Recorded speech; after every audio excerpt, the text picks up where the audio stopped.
Pedro, tudo bem, Lu? Eu primeiro preciso registrar na presença do Pedro, já falei antes aqui, o Pedro acertou na mosca quando a denúncia sairia. Lá, acho que em dezembro a gente conversou, você disse aqui que ela seria, provavelmente, sairia em fevereiro. E mais do que isso, você que trouxe a possibilidade de ela sair por núcleos. Por núcleos. Você colocou isso aí, então, parabéns primeiro, Pedro, pela... acho que você se baseou no histórico do que... né, e na densidade do que viria, e sabia, e não ficou que nem umas pessoas extremamente ansiosas que ficavam cobrando todo dia o PGR para soltar a denúncia em qualquer tempo, de qualquer jeito. Eu estou lendo a peça, não terminei, achei muito bem escrita. Eu não queria te ouvir em relação a isso. Mas, assim, porque, em geral, o juridiquês é uma coisa difícil, né?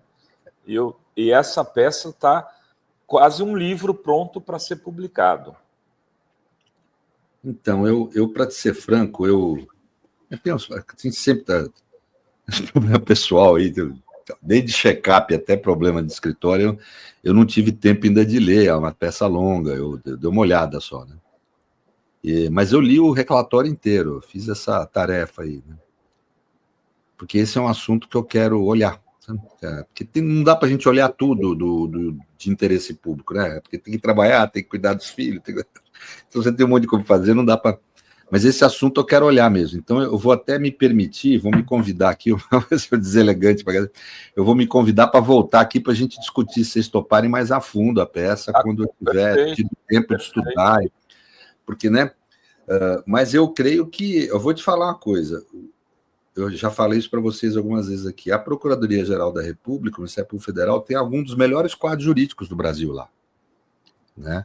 Não é só porque o concurso é difícil, tá? Que a gente bem formada, com mestrado, doutorado, essas coisas, estuda, sabe? Gente com especialidade profunda em processo penal, direito penal, Constituição, essas coisas, constitucional. Então, francamente, não é de surpreender que esteja muito bem feito, né? Não é de surpreender, no plano técnico. Eles têm uma tarefa grande agora, nós temos que entender. Essa etapa da denúncia já foi, acho que provavelmente o STF vai aceitar a denúncia, não quer dizer que o STF esteja condenando ninguém, ele pura e simplesmente aceita para deixar tramitar o devido processo legal. A tarefa da Procuradoria agora é grande, é tentar demonstrar a materialidade do delito, isso eu acho que ela recebe uma grande ajuda do relatório da Polícia Federal, e um grande problema dela é demonstrar a existência da autoria, ou seja, que os principais réus aí, pelo menos, foram autores do delito, né? E quanto mais alto na hierarquia a pessoa, mais difícil comprovar, porque é evidente que quem está no comando não deixa muito rastro, porque ele não está ali executando, né?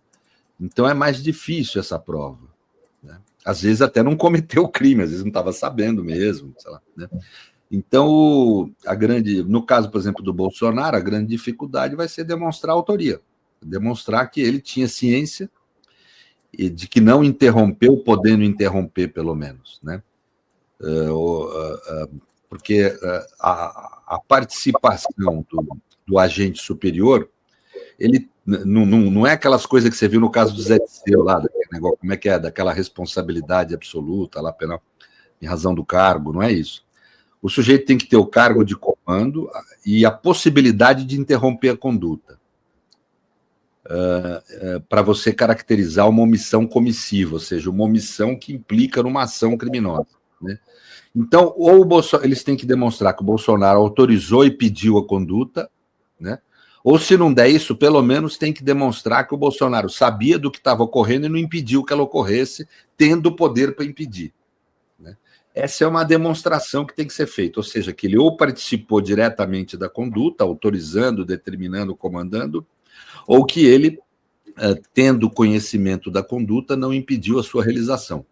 Esse é um esforço que a PGR vai ter, a defesa vai se esforçar para demonstrar que isso não houve. Para mim, esse é o grande debate que esse processo vai ter. É óbvio que a defesa no cumprimento do seu dever, vai falar que não houve crime, que não houve materialidade, que não houve tentativa de golpe. Isso eu acho infrutífero, porque eu fiquei muito impressionado com a leitura do relatório da PF, viu, Renato? Eu acho que tem ali uma demonstração clara da materialidade do delito. Acho que não é tão claro a participação dos comandantes. Vai ter que demonstrar isso em juízo. Vai depender muito da eficiência dos procuradores, da qualidade da prova que eles vão produzir.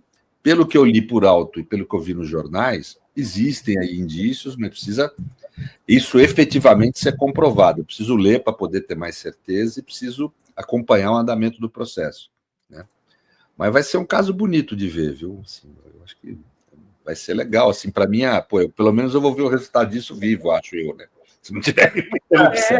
Com certeza, né? Puxa vida, eu acho muito legal ver o resultado disso, seja qual for, assim, francamente. Eu acho que para a minha área de saber, independente da política, tudo, é que nem um artista que vê uma obra de arte.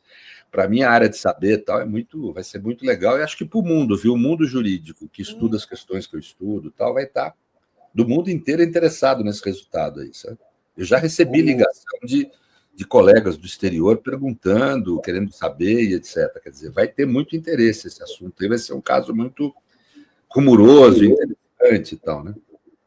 O Lenny Streck disse num Twitter, se não me engano, ou uma mensagem que ele me mandou aqui, que essa é uma das peças mais importantes dos últimos 50 anos no mundo jurídico brasileiro.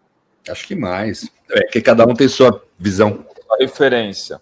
É porque, veja, nós temos uma tradição golpista, né, Renato? A gente tem o hábito de falar, por exemplo, que a República foi produzida pelo golpe. Você já deve ter visto muita gente falar isso, né? E é correto, né? Foi um golpe de Estado mesmo.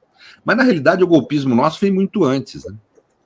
Eu já vi gente de extrema-direita criticando a República, aqueles que defendem a monarquia, falando isso é produto do golpe. Mas, na realidade, o nosso império foi produto de um golpe. Eu não sei se as pessoas lembram, mas eu não sou historiador, mas eu tenho essa memória. Não? Você teve na independência do Brasil a chamada Constituinte da Mandioca. Você lembra disso, Renato? Produziu que produziu um texto constitucional, que era a Constituição da Mandioca, que ele chamava. Lembro disso. Era chamado Mandioca por causa do jeito de escolher os deputados, que eles eram escolhidos de forma censitária, pelo quanto de propriedade que eles tinham correspondente a um valor X de produção de mandioca. Então, foi chamada Constituinte de Mandioca, que representava os interesses da alta burguesia agrária no Brasil, mas que tinha uma contradição com os interesses de poder do imperador. Então, na Assembleia Constituinte, você tinha essa maioria, que eram os chamados brasileiros, a bancada brasileira, que eram esses representantes da burguesia agrária que aprovaram um texto constitucional. E tinha uma certa minoria, que eram os chamados portugueses, que eles eram meio contra a independência, mas como não dava para ser contra a independência naquela altura, eles eram a favor de poderes absolutos para Dom Pedro I. Mas o capital agrário vence a disputa e consegue estabelecer um texto em favor deles, limitando poderes do imperador. O que faz Dom Pedro I? Dá um golpe militar, um autogolpe militar. Ele convoca os militares, eles cercam a Assembleia Constituinte e o Dom Pedro I outorga uma Constituição. A primeira Constituição do Império Brasileiro, 1824, foi produto de um golpe. Então, a primeira Constituição do Brasil independente já foi produto de um golpe. Então, essa porra está na nossa história há muito tempo. Por isso que esse processo, para mim, ele é muito legal. Eu espero... Infelizmente, eu não estou participando. Assim, como advogado, a gente fica atiçado. Eu queria estar no meio ali. Não deu, eu não tenho capacidade para isso, eu não tenho competência. Mas eu vou acompanhar como professor, vou estar tratando com meus alunos, vou discutir, vou querer escrever alguma coisa a respeito. Eu acho que vai ser uma oportunidade para nós do meio jurídico, isso, independente da política e dessas coisas. Agora está essa discussão sobre ser julgado na primeira turma ou no plenário. Acabou de sair na Mônica Bergman que os ministros estão inconformados e devem contestar a decisão do Alexandre de Moraes de levar o julgamento por tentativa de golpe à primeira turma da corte. Eles afirmam que o caso é de grande importância e repercussão e, por isso, deveria ser julgado pelo plenário do tribunal. integrado por todos os ministros, e eles dizem que os outros réus do 8 de janeiro foram julgados pelo colegiado completo. O que você acha, Pedro? Deve ficar na primeira turma ou ir para o plenário? Olha, eu vou ser franco, eu vou botar a minha posição clara aqui. Nessa hora, eu defendo os direitos, primeiro. Então, por exemplo, para mim, não teve prova da autoria de Bolsonaro, tem que inocentar Bolsonaro. Tem que ter essa coragem histórica. Ah, ele é culpado? A gente até pode saber que sim, mas se não tem prova no processo, não tem que condenar. E eu sei que é antipático falar isso aqui. A segunda questão, nós não podemos criar mecanismos que depois eles usem para dizer que um eventual juízo de condenação foi fraudulento, foi inconstitucional, teve nulidades, teve problemas, não foi democrático, né? Então, se eu fosse o ministro Alexandre, estou falando se eu fosse ele, eu não sou, não é para mim que o calo aperta, né? Eu levaria para o plenário, para não ter dúvida. Qual que é a instância maior do Supremo Tribunal Federal? O plenário. Entendeu? Eu levaria para lá, o caso é muito relevante, é um caso histórico, vai constituir a nova jurisprudência de uma lei importantíssima, que é a Lei de Defesa da Democracia. Então, e eu acho que ficar criando esse tipo de problema não favorece o processo, porque vai ter o backlash. Eu falei quantas vezes aqui isso, Renato? Você falou que ia julgar não sei o quê, pois eu estou falando aqui, vai ter o backlash. Esse julgamento não acaba no dia do julgamento. Vai ter reação política. Então é importante que ele seja inquestionavelmente legítimo. Então eu acho que ficar criando esse tipo de problema, na minha opinião, que me perdoem, a esquerda em geral, acho um baita equívoco. Eu vou, do mesmo jeito que eu falava no passado, olha, vai ter denúncia. Eles vão pegar os caras por cima e todo mundo, não, eu estou deixando escapar. Os caras eles vão pegar, pegaram, né? Pois agora eu estou dizendo, vai ter backlash, esse julgamento não termina. A experiência histórica do direito demonstra isso. Esse julgamento não termina no dia de julgamento. A gente pode ter o discurso que foi correto juridicamente para defender, até porque é correto. O Alexandre não errou a mandar para a primeira turma. Teve uma reforma de julgamento, de regimento que determina isso. Ele não está errado no plano técnico jurídico. Mas a realidade é que é melhor mandar para o plenário para não ter dúvida. Nós temos que ter esse critério. Porque se sair uma condenação de um cara importante como o Bolsonaro, vai ter reação, né, inclusive internacional, nós vamos ter que resistir, mostrar que houve legitimidade. Então, eu acho que a melhor coisa aí é estar no ambiente que é inquestionável dentro do Supremo, que é o plenário. E aí é a nossa jurisdição falando, é a nossa autonomia, a nossa soberania nacional, né? Não tem o que discutir, entendeu? A gente tem como enfrentar, né? A outra coisa, eu acho que a tramitação desse processo tem que ser assim correta. Os direitos dos réus têm que ser obedecidos. Por isso que eu falei aqui, se não provar a autoria, seja de Bolsonaro ou de alguém lá, tem que declarar inocente, né? Por isso que tem que ter rigor na prova. Cada um lá tem direito, pelo menos, a 8 testemunhas. Tem que ouvir as 8 testemunhas que eles apresentarem. Não pode ficar, sabe? Tem que fazer tudo. Todo o processo tem que ser bem feito. Tem que dar uma lição de democracia nesse caso, né? A vitória aí não é condenar, a vitória é aplicar a Constituição e a lei. Nós estamos falando de justiça, nós não estamos falando de disputa política. Se a gente quer manter o poder, nós de esquerda, queremos manter o governo, vamos ganhar a eleição. Vamos tratar disso. Vamos convencer a sociedade que o governo Lula é bom, que é melhor manter a democracia. Vamos convencer a sociedade disso, né? Ali é uma discussão de justiça, dos direitos, né? Houve o cometimento de um crime gravíssimo que implicou em organização armada. É preciso apurar quem são os responsáveis e condená-los, mas essa discussão é uma discussão de direito, de justiça e não de disputa de poder.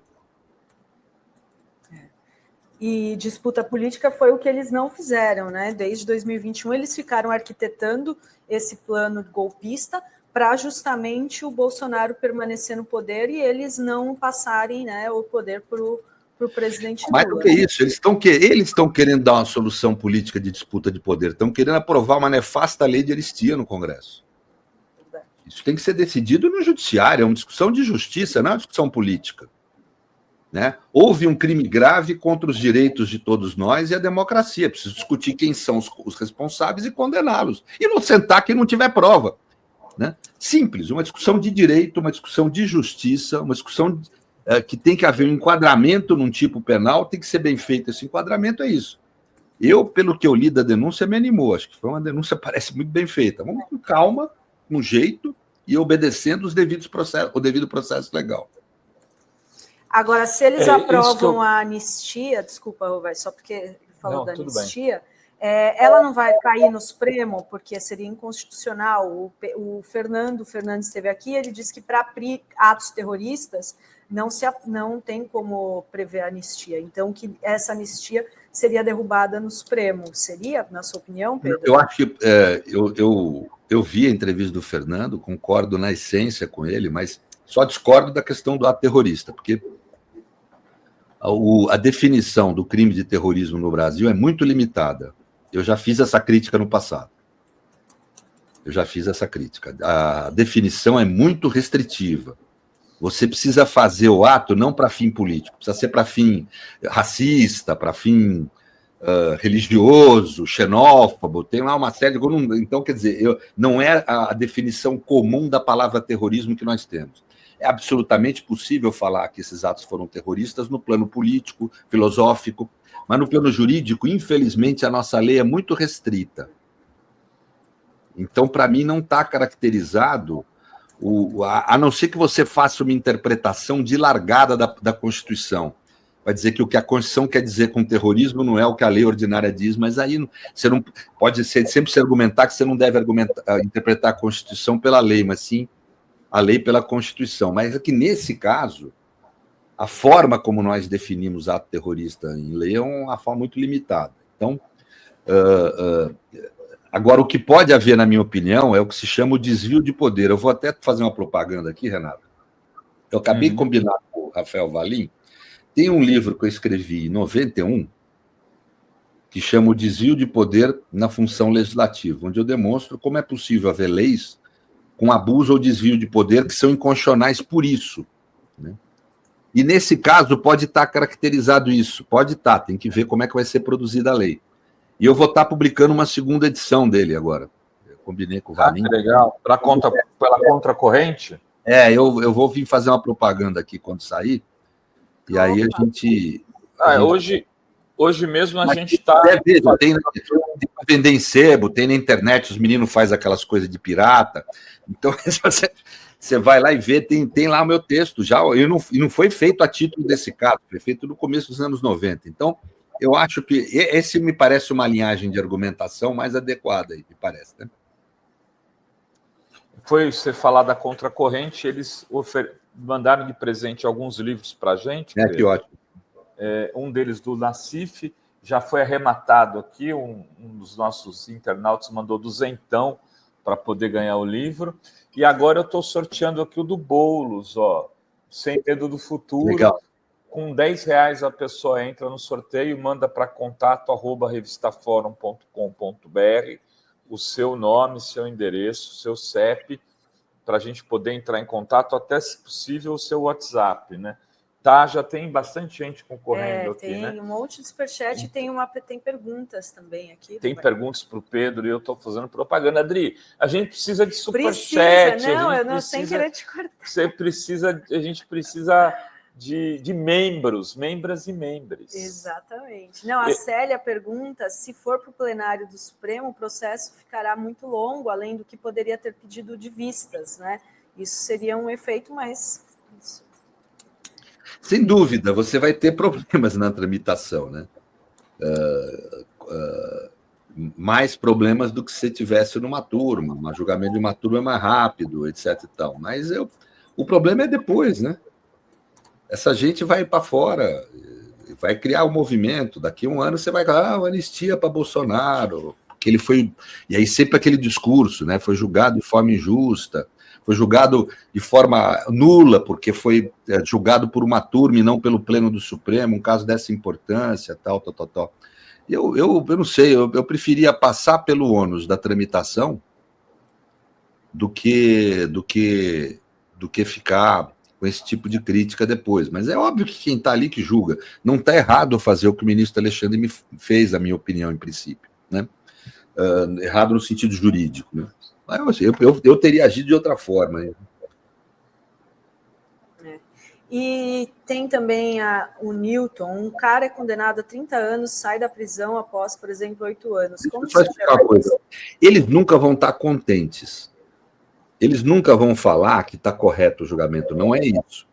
O problema é você não ter o plenário do Supremo decidindo uma questão dessa importância para efeito da exposição pública. Eles pegam um argumento meio forte aí. Pedro, assim, eu não sou especialista, né? Você falou de provas. Eu estou lendo a denúncia aqui, acho que tem um conjunto de provas ali, né? Que é uma coisa assim. Se eu fosse Bolsonaro, eu fugia. Mas deixa eu te dizer. Mas o problema é que assim, a gente não pode ter nenhuma conclusão disso sem ouvir a defesa.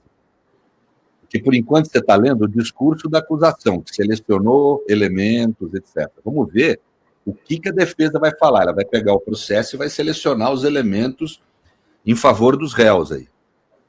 Entendeu? E a gente tem que ouvir, não tem, é civilizado isso.